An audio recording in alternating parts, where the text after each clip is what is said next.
Pushup एक ऐसी exercise है जिसको परफॉर्म करने के लिए आपकी चेस्ट, शोल्डर, ट्राइसेप्स और एब्स की मसल्स का मजबूत होना काफ़ी इंपॉर्टेंट है। तो इस बात में कोई दो राय नहीं है कि जितनी आपकी अपर बॉडी मजबूत होगी उतने ही ज़्यादा पुशअप्स आप परफॉर्म कर पाएंगे।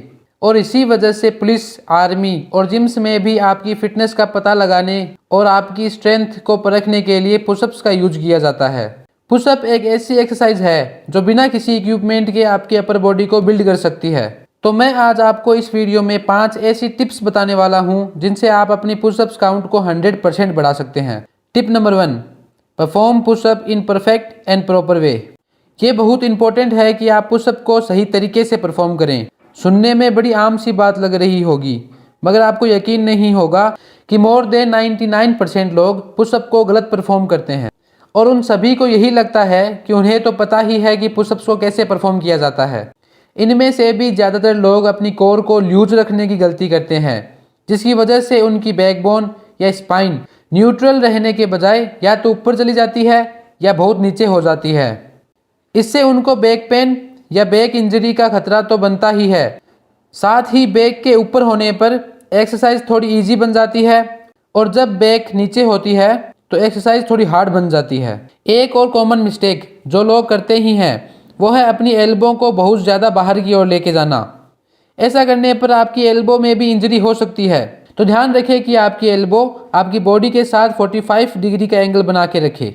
अगर आपको अपने एल्बोज को परफेक्ट करने में प्रॉब्लम हो रही है तो आप अपनी रिस्ट को दूर दूर रखकर पुशअप लगाएं। इससे आपकी एल्बो अपने आप ही 45 डिग्री के एंगल पर आ जाती है। इसके अलावा एक और कॉमन मिस्टेक जो बिगिनर्स जाने अनजाने में करते ही हैं वो है अपने हैंड्स को काफ़ी पास में लेके आना, जो कि बेशक आपकी ट्राइसेप की ग्रोथ के लिए काफ़ी अच्छा है, मगर ये आपके पुशअप्स के नंबर्स को बहुत कम कर देते हैं। पुशअप को सही तरह से परफॉर्म करने के लिए पहले फ्लैट ज़मीन पर अपने हाथों को नीचे रखें और ध्यान रखें कि हाथ शोल्डर्स के बराबर या थोड़े से ज़्यादा दूरी पर हों। फिर अपने टो को इतना फैलाना है जिससे आपका हेड, आपकी हिप और आपकी हील एक स्ट्रेट लाइन में आ जाए। इसके बाद एल्बो का बॉडी के साथ 45 डिग्री का एंगल बनाते हुए नीचे जाएं, जहां तक कि आपकी चेस्ट ग्राउंड के बिल्कुल पास तक ना पहुंच जाए, और इसके बाद स्टार्टिंग पोजीशन में वापस आ जाएं जब तक कि आपकी एल्बो बिल्कुल सीधी ना हो।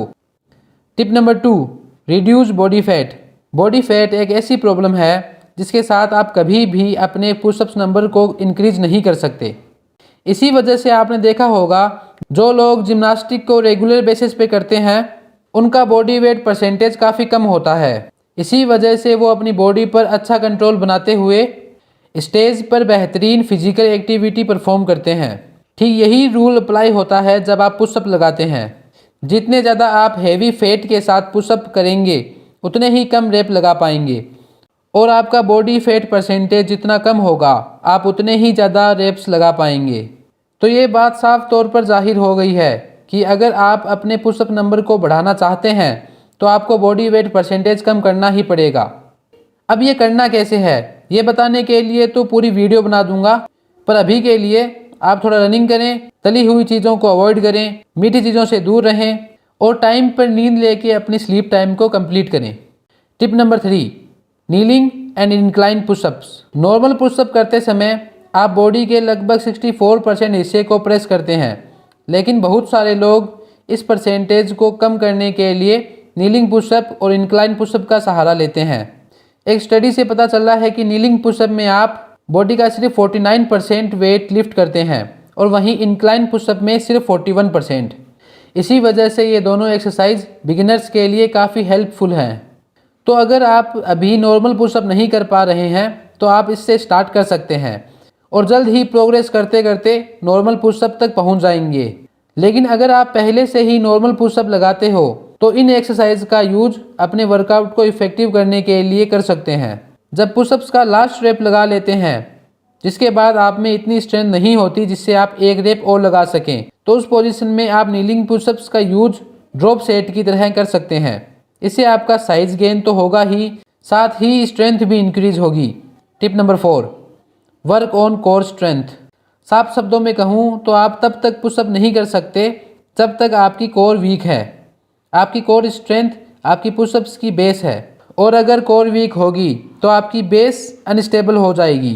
इसलिए ये काफ़ी बेनिफिशियल होगा कि आप अपनी कोर स्ट्रेंथ वाली एक्सरसाइज को अपने डेली वर्कआउट रूटीन में शामिल करें, जैसे प्लैंक्स और एप्स व्हील रोल आउट। ये एक्सरसाइज आपकी कोर को काफ़ी मजबूत बनाती है, जिससे पुशअप्स के साथ साथ क्रंचेज और लेग रेजेज के रेप्स भी इंक्रीज हो जाते हैं। अब जो हमारी लास्ट टिप है वो इस वीडियो की सबसे इम्पोर्टेंट टिप है। Tip number 5, apply progressive overload, यानी अपने पुशअप रूटीन को स्लोली पुश करना है। एग्जाम्पल, अगर आप अभी 10-10 पुशअप के 4 सेट लगाते हैं तो नेक्स्ट वीक आप 11-11 पुशअप के 4 सेट लगाएंगे या 10-10 पुशअप के 5 सेट लगाएंगे। हमारी अपर बॉडी एक्सरसाइज में एक्स्ट्रा लोड ऐड करने से एक्चुअल ग्रोथ स्टार्ट होती है और हमारी बॉडी में काफ़ी स्टेमिना बनता है। वैसे तो काफ़ी सारे तरीके हैं प्रोग्रेसिव ओवरलोड को अप्लाई करने के लिए, लेकिन सबसे बेहतरीन है ज़्यादा वेट उठाना या ज़्यादा रेप्स लगाना। मोर प्रोग्रेस के लिए आप अपने पीठ पर वेट रखकर पुशअप लगा सकते हैं। वेट के लिए आप स्कूल बैग का इस्तेमाल भी कर सकते हैं, जिसमें टाइम टाइम पर वेट लोड ऐड करते रहें। जब आप अपने आप को एक्स्ट्रा वेट के साथ ट्रेन करते हैं तो वेट के बिना आप बहुत ही आसानी से पहले के मुकाबले ज़्यादा पुशअप निकालने लग जाते हैं। अगर वेट को ऐड करना पॉसिबल नहीं है तो आप हर हफ्ते अपने पुशअप सेट में 1-2 एक्स्ट्रा पुशअप ऐड करके भी पुशअप स्ट्रेंथ को इंक्रीज कर सकते हैं। और अगर आप अब अपने पुशअप नंबर को बढ़ाने के साथ साथ फोरआर्म भी बनाना चाहते हैं तो लेफ्ट वाली वीडियो पे क्लिक करें, वरना ट्राइसेप बनाने के लिए राइट वाली वीडियो बड़े काम की है। फिटनेस से जुड़े रहने के लिए हमें सब्सक्राइब करें। देखते रहें एस गाइड को। Guide yourself with S guide.